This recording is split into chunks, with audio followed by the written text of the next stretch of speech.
Bismillahirrahmanirrahim. Assalamualaikum warahmatullahi wabarakatuh. Saya Laitza Nailul Amani dari kelas 2G, Prodi Pendidikan Agama Islam, Fakultas Agama Islam, Universitas Singapura Bangsa, Karawang. Di sini saya akan menjelaskan materi ulumul Quran tentang muhkam dan mutasyabih. Yang pertama, pengertian muhkam dan mutasyabih. Definisi kata muhkam berasal dari kata ihkam, yang secara bahasa bermakna pencegahan. Sedangkan kata mutasyabih berasal dari kata tasyabuh, yang secara bahasa berarti keserupaan dan kesamaan. Biasanya membawa pada kesamaran antara dua hal, tasyabaha dan ishtabaha, yang berarti dua hal yang masing-masing menyerupai lainnya. Dalam Al-Quran terdapat ayat-ayat yang menggunakan kedua kata ini atau kata jadiannya. Pertama, firman Allah dalam Quran surat Hud ayat 1 yang berbunyi Kitabun uhkimat ayatuh, yang artinya sebuah kitab yang disempurnakan atau dijelaskan ayat-ayatnya. Yang kedua, firman Allah dalam Quran surat Az-Zumar ayat 23 yang berbunyi Kitabam mutasyabiham mathani, yang artinya Al-Quran yang serupa atau mutasyabih lagi berulang-ulang. Selanjutnya secara istilah, muhkam dan mutasyabih diungkapkan para ulama seperti berikut. Yang pertama yaitu ayat-ayat muhkam adalah ayat yang maksudnya dapat diketahui dengan gamblang, baik melalui takwil maupun tidak. Sedangkan ayat-ayat mutasyabih adalah ayat yang maksudnya hanya dapat diketahui oleh Allah, seperti saat kedatangan hari kiamat, keluarnya Dajjal, dan huruf-huruf muqatta'ah atau huruf potongan pada awal surat. Yang kedua, menurut Ibnu Abi Hatim mengatakan bahwa ayat-ayat muhkam adalah ayat yang harus diimani, tetapi tidak untuk diamalkan. Yang ketiga, mayoritas ulama ahlul fiqh yang berasal dari pendapat Ibnu Abbas mengatakan bahwa lafaz muhkam adalah lafaz yang tidak bisa ditawilkan, sedangkan lafaz mutasyabih adalah lafaz yang bisa ditawilkan dalam beberapa arah atau beberapa segi, karena masih sama maknanya. Selanjutnya ada contoh ayat muhkam. Dalam Quran surat Az-Zuhruf ayat 59 yang berbunyi In huwa illa 'abdun an'amna 'alaihi wa ja'alnahu mathalan li bani Israil, yang artinya Isa tidak lain hanyalah seorang hamba yang kami berikan kepadanya nikmat kenabian dan kami jadikan ia sebagai tanda bukti kekuasaan Allah untuk Bani Israel. Nah, ayat muhkam ini sudah jelas mananya.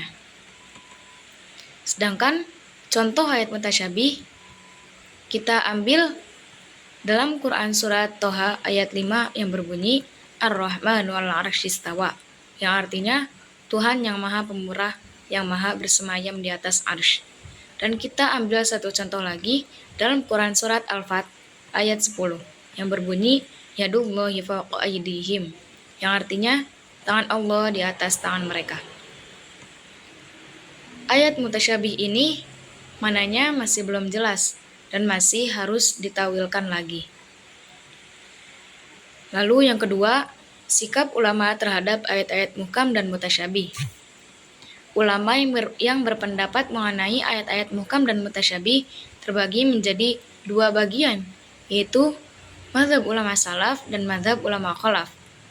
Mazhab ulama salaf yaitu orang-orang yang mempercayai dan mengimani sifat-sifat mutasyabih dan menyerahkan hakikatnya kepada Allah sendiri. Mereka mensucikan Allah dari pengertian-pengertian lahir bagi Allah dan mengimaninya sebagaimana yang diterangkan Al-Quran, serta menyerahkan urusan mengetahui hakikatnya kepada Allah sendiri.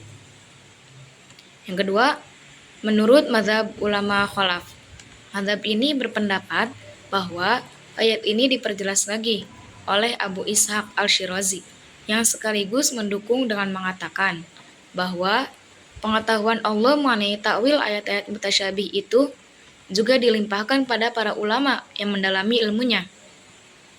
Sebab firman yang diturunkan itu merupakan pujian bagi mereka yang luas dan mendalami ilmunya.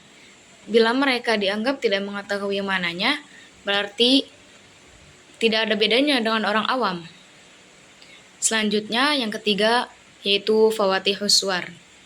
Fawatihus Suwar secara istilah terbagi menjadi dua kata, yaitu fawatih dan aswar.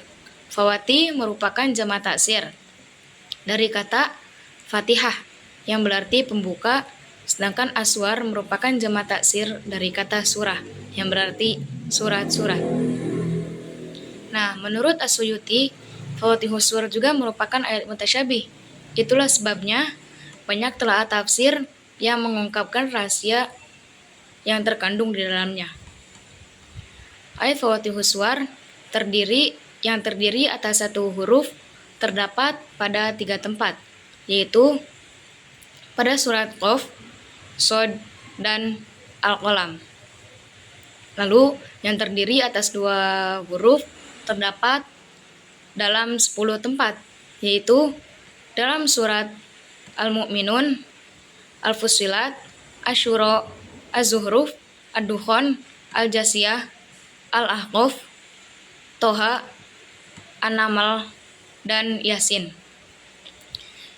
Kemudian yang terdiri dari 3 huruf terdapat pada 13 tempat, yaitu pada surat Al-Baqarah, Al-Imran, Al-Ankabut, Ar-Rum, Luqman, Sajadah, Yunus, Hud, Yusuf, Ibrahim, Al-Hijr, Asy-Syura, dan Al-Qasas. Kemudian yang terdiri dari 4 huruf terdapat pada 2 tempat. Yang pertama pada surat Al-A'raf dan pada surat Ar-Ra'd. Kemudian yang terdiri dari 5 huruf terdapat pada 1 surat, yaitu pada surat Maryam. Kemudian selanjutnya yang keempat, cara mengetahui ayat muhkam dan mutasyabih. Ayat muhkam adalah ayat yang dapat dipahami tanpa adanya takwil.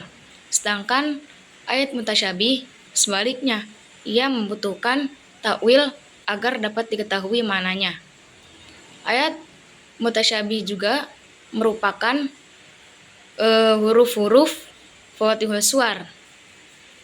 Selebihnya itu yang bukan ayat Fawatihus Suwar merupakan ayat muhkam.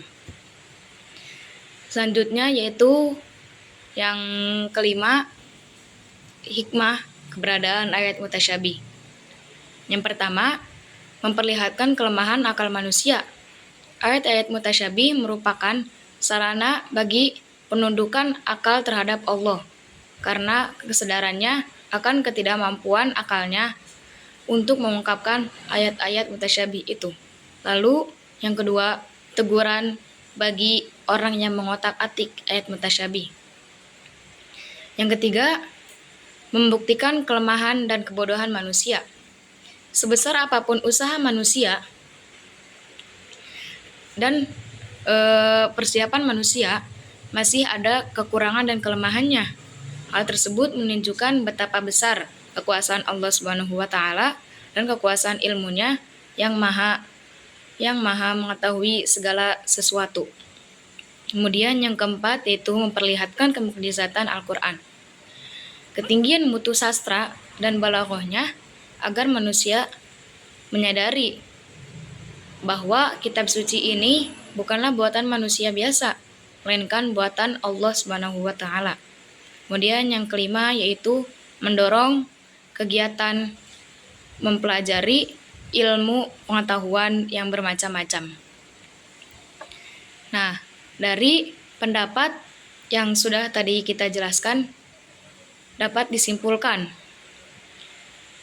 bahwa Al-Quran sebagai kitab suci yang memberikan ruang untuk refleksi, dan pemahaman yang mendalam, dan ayat mutasyabih merupakan bagian integral dari Al-Quran yang menuntut untuk kewaspadaan, kajian, dan pengetahuan yang mendalam untuk mengetahuinya dengan baik. Mungkin itu saja yang dapat saya jelaskan, kurang lebihnya mohon maaf. Wassalamualaikum warahmatullahi wabarakatuh.